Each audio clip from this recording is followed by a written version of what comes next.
그리고 특허 등록을 이제 받기 위한 요건은 뭐 이런 이게 참 많이 있죠. 근데 자연 법칙을 이용했는가? 자연 법칙 자체는 안 된다. 내가 F는 MA라는 공식을 특허 출원한다고 하면 이건 이용한 게 아니잖아요. 그냥 자연 법칙 자체잖아요. 완료 인력의 법칙 이런 거는 자연 법칙 자체이기 때문에 안 되고 이걸 이용해서 뭔가를 만들어야 된다. 산업상 이용한다는 건 아까 말씀드렸다시피 뭐 피리 부는 방법 아니면은 야구공 던지는 방법 이런 거는 내가 아무리 설명해줘도 남들이 똑같이 따라할 수가 없다. 네, 똑같이 100번 실시하면은 100번 똑같이 만들어낼 수 있는 게 아니다. 그러면은 안 된다. 네, 기존에 있는 거에 비해서 새로운가? 근데 기존에 있는 거는 아니더라도 이게 진보된 건가? 그러니까 이게 이제 특허에서는 제일 중요한데 예를 들어서 뭐 육각 연필 아시나요? 그 육각 연필이 이렇게 육각형으로 생겼잖아요. 근데 그 육각형으로 생긴 이유 혹시 아시나요? 이거 퀴즈 드리겠습니다. 네. 굴러가지고. 와, 정답! 네. 네. 빠르시네요. 네, 별건 아니고 기프트 카드 스타벅스입니다.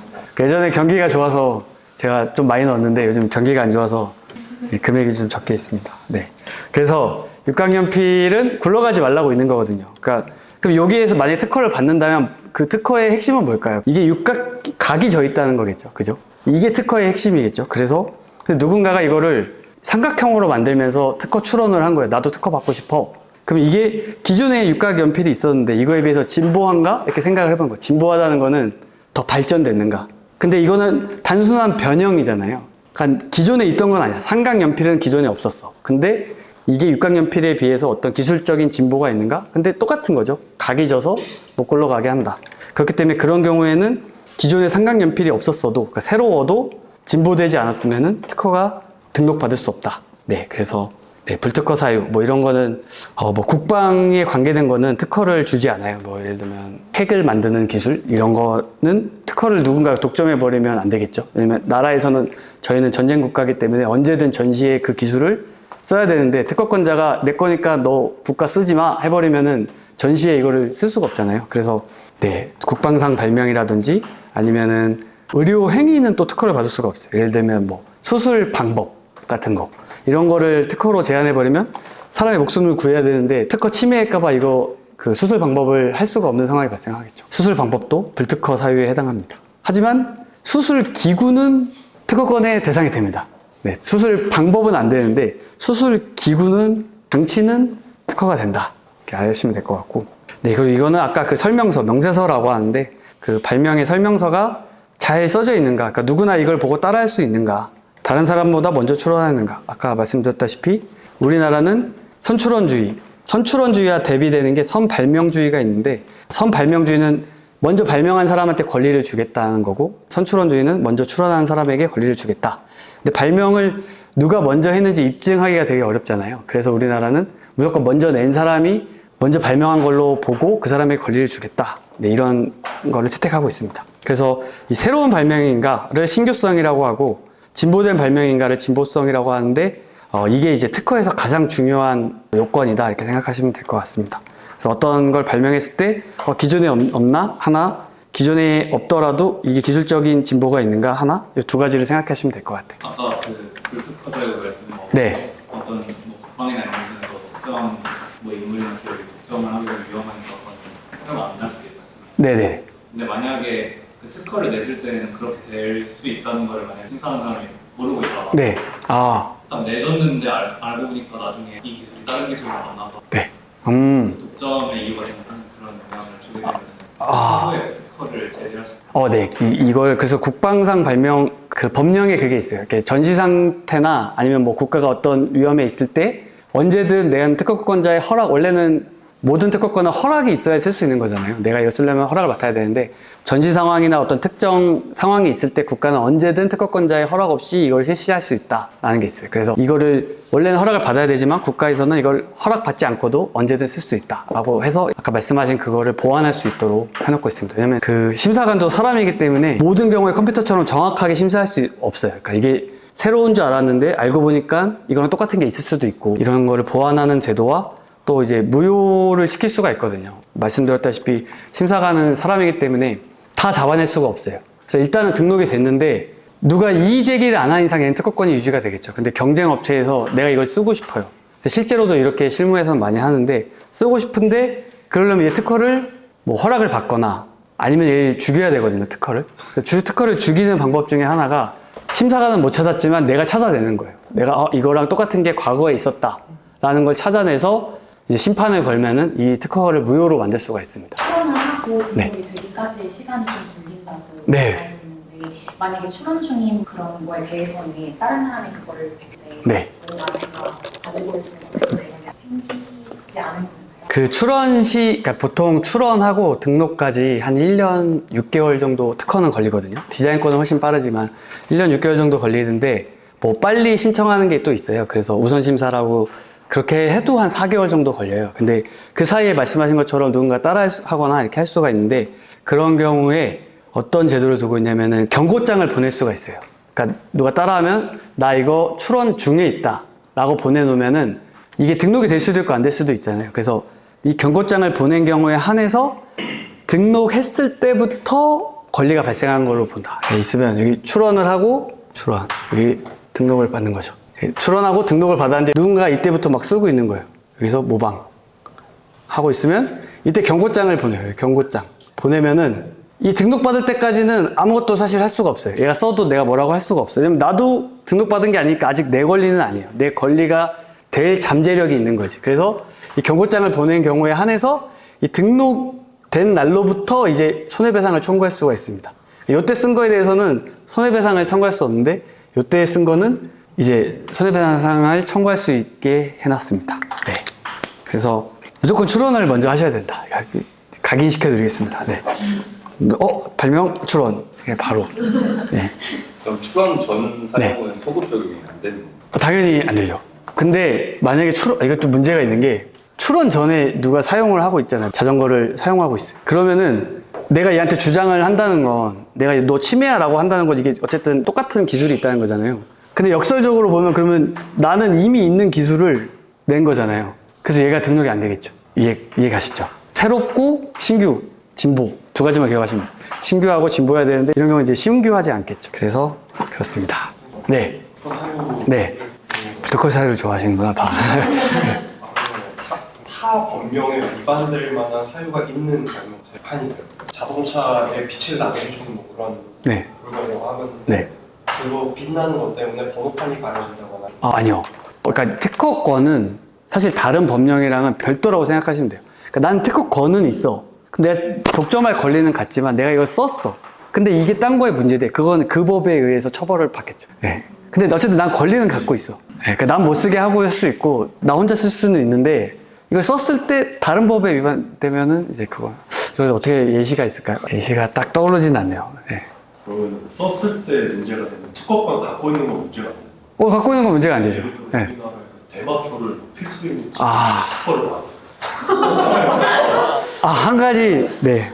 제가 불특허 사유를 다 말씀드리진 않았는데, 이런 게 있어. 공서양속에 또 반하는 거는 안 됩니다. 공서양속이 뭔지 아시죠? 저도 갑자기 공서양속. 네. 약간 그 일반적인 어떤 사회 통념에 어긋나는 거. 네. 그런 거는 또 특허가 될 수 없긴 합니다. 대마초는 좀 애매할 것 같기도 해요. 그러니까 이런 거는 사실 명확하게 딱 선이 그어져 있는 건 아니에요. 그래서 아까 말씀드리다가 까먹어서 또 말씀도 못 드렸는데 변리사라는 직업이 뭘 하는 거냐면은 아까 출원을 하고 중간에 심사를 받고 등록을 받잖아요. 근데 이 심사가 약간 이 발명이라는 게 누가 봐도 이건 등록 안 돼 이런 발명이 있어요. 아까 뭐 말씀드린 삼각연필 이런 거 누가 봐도 안 돼.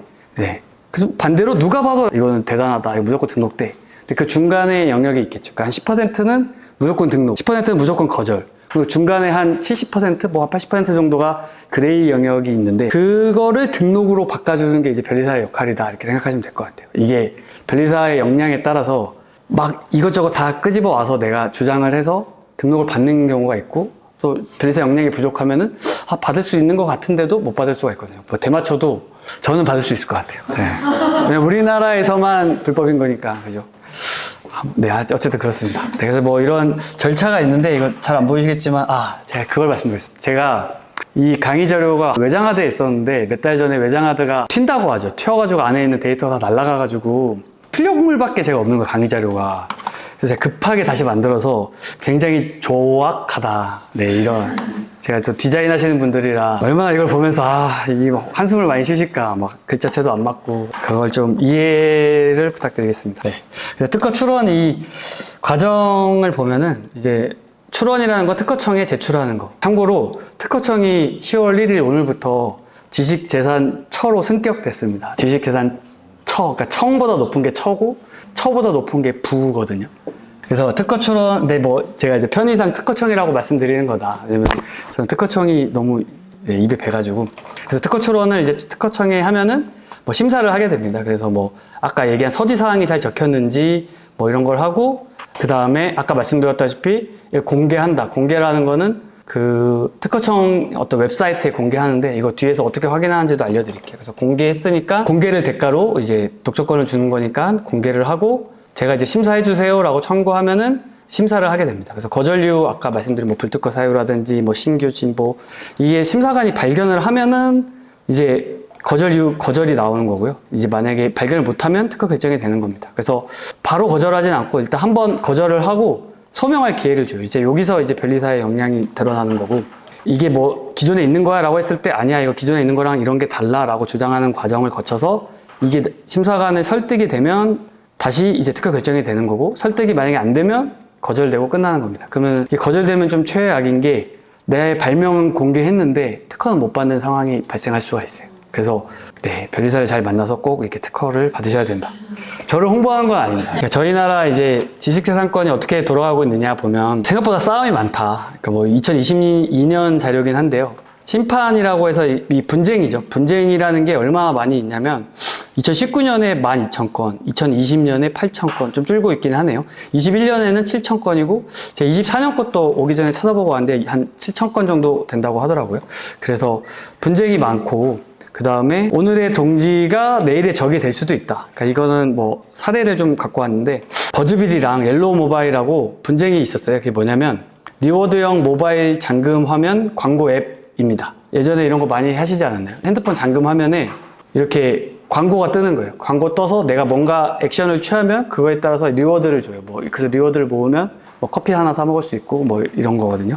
그래서 이거를 관계를 보면은 이제 초기에는 얘네 둘이 동지였어요. 둘이 이제 버즈빌이라는 회사가 먼저 특허를 받아서 사업을 진행하고 있었는데 이제 쿠차 슬라이드랑 협업을 해서 뭔가 사업 확장을 할 수 있을까 해서 사업 협력 논의를 하면서 협업을 하다가 이 옐로우 모바일의 쿠차 슬라이드가 이게 똑같은 비슷한 형태의 쿠차 슬라이드라는 거를 내버린 거죠. 똑같이 리워드를 하면은 어떤 액션을 하면 리워드를 주는 이런 걸 만들어서 둘이 분쟁이 붙은 적이 있습니다. 특허 출원 이 경과를 보면 버즈빌이 먼저 아까 특허를 출시하고 나서 특허 등록까지 출원하고 등록까지 받았습니다. 근데 뭐 아까 얘기했듯이 제휴협의 하다가 무산이 된 다음에 옐로우 모바일이 이 무산이 됐으니까 우리도 하나 만들어야겠다 해서 하나 만들어서 출시를 했죠. 그래서 버즈빌은 특허권이 있으니까 특허 침해라고 형사고소를 했습니다. 형사고소는 이제 뭐 손해배상하고는 관계없이 그러니까 침해 죄만을 묻는 거예요. 그래서 대표 이제 감옥 보내겠다라고 하는 게 형사고소고, 고소를 했는데 버즈빌이 지기는 했어요. 근데 이 진 이유는 제가 그 구체적인 이 심판의 소송의 결과물을 보진 않았는데 이 증거가 미흡했다고 해요. 얘가 뭔가 어떻게 따라했고 이런 거를 저희가 소송에서는 다 입증을 해야 되거든요. 얘가 어떤 게 내 거랑 비슷하고 뭐 얘가 고의가 있었고 어떤 과실로 인해서 이거를 똑같이 따라했고 이걸 증명해야 되는데 그 증명이 부족했기 때문에 옐로우 모바일이 이기긴 했습니다. 그런데 옐로우 모바일에서는 또 어떤 걸 했냐면은 아까 말씀드렸다시피 누군가 나에게 특허 침해라고 한다면 그 대응 방안으로 무효 심판을 제기할 수 있다고 했죠. 그래서 이 특허를 죽이기 위해서 특허 무효야 라고 심판을 제기했는데, 그러니까 얘의 특허는 기존에 비해서 진보하지 않아 이렇게 주장을 한 거죠. 근데 버즈빌이 이겨서 이 특허는 유효한 권리야 라고 판단을 받았고, 권리 범위는 침해랑 비슷한 건데 권리 범위는 이제 얘가 사용하고 있는 제품이 내 특허의 그 청구항에 있는 권리 범위 안에 포함된다는 걸 확인받는 과정이거든요. 그래서 이걸 했는데 버즈빌이 이겨서 버즈빌의 특허를 침해한다는 판단을 어떻게 보면 받은 거죠. 그래서 이게 끝까지 갔으면 이제 손해배상 가고 보통 그런 과정을 거치는데, 일반적으로는 이렇게 권리 범위 확인 심판에서 이제 내 특허권 안에 있는 걸 네가 쓴 거야 라고 판단을 받으면 이제 더 이상 하는 게 의미가 없잖아요. 소송을 진행하면 소송비만 더 들고 어차피 내가 특허권을 침해하고 있다는 판단을 받은 거기 때문에 합의를 합니다. 이제 적정한 수준으로.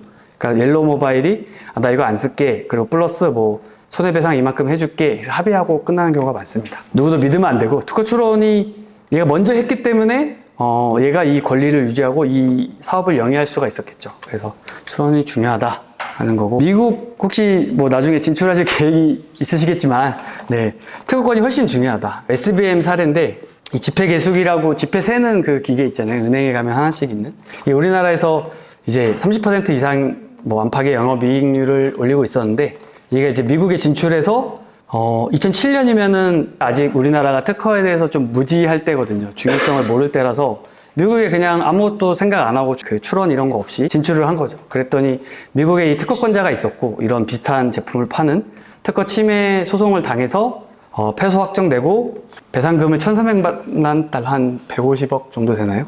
네, 그 정도 물게 됐어요. 이게 미국은 우리나라랑 달리 이 징벌적 손해배상이라는 개념이 있죠. 그러니까 우리나라에서 뭐 100억 손해배상했다 이런 거 들어본 적 있으신가요? 없잖아요. 근데 미국은 내가 대기업 뭐 제품을 잘못 먹어서 배탈이 났는데 소송만 잘하면은 막 100억 받거든요. 이게 징벌적 손해배상이라고 해서 기업이 잘못하거나 하면은 손해배상을 크게 때릴 수가 있어요. 그래서 얘 같은 경우도 얘가 미국 진출했지만 얘가 벌어봤자 얼마나 벌었겠어요. 근데 1,300만 달러 맞고 미국 진출 포기하고 제가 최근에 또 확인해봤더니 이거 상장 폐지 됐더라고요. 그리고 뭐 무자본 M&A 하다가 무슨 제재 받고, 그러니까 되게 이 이후로 그 회사가 되게 더러워졌다. 그래서 결국 상장 폐지까지 이뤘다. 그래서 꼭 특히나 미국이나 이제 해외 진출할 때는 특허를 반드시 상담을 받고 하시는 게 좋다. 그 외에도 이제 여러 가지로 도움이 된다. 증강현실 스타트업이 있었는데 네, 우수 특허해서 이 특허에 이제 그 뒤에서도 설명드리겠지만 여러 가지 활용 방안이 있는데 우리나라에서는 주요 방안 중에 하나가 투자 받기가 되게 좋아요. 스타트업을 하실 때 스타트업이 왜 자꾸 특허를 내냐면 스타트업은 자기 기술을 보호하는 것도 있지만 그게 제가 봤을 때 주는 아니에요. 스타트업이 특허 받는 주요 이유는 투자 받기 위해서입니다. 왜냐면은 국가에서 투자할 때도 너 특허 몇 개 있어? 이게 점수에 들어가요. 그리고 일반 뭐 VC나 투자 회사에서 투자를 받을 때도 너 그래서 특허가 뭔데? 이렇게 가거든요. 디자인도 마찬가지고. 네. 그래서 뭐 등록 특허 여기 표시되어 있으면 더 좋고, 출원 중인 거를 이제 뭐 이런 인터넷 판매할 때 이렇게 써놓으면은 상대방이 이거를 따라 하려고 했을 때 조금 압박이 되죠. 이거 출원 중이라는데 등록되면 어떡하지? 그래서 이런 도움이 된다.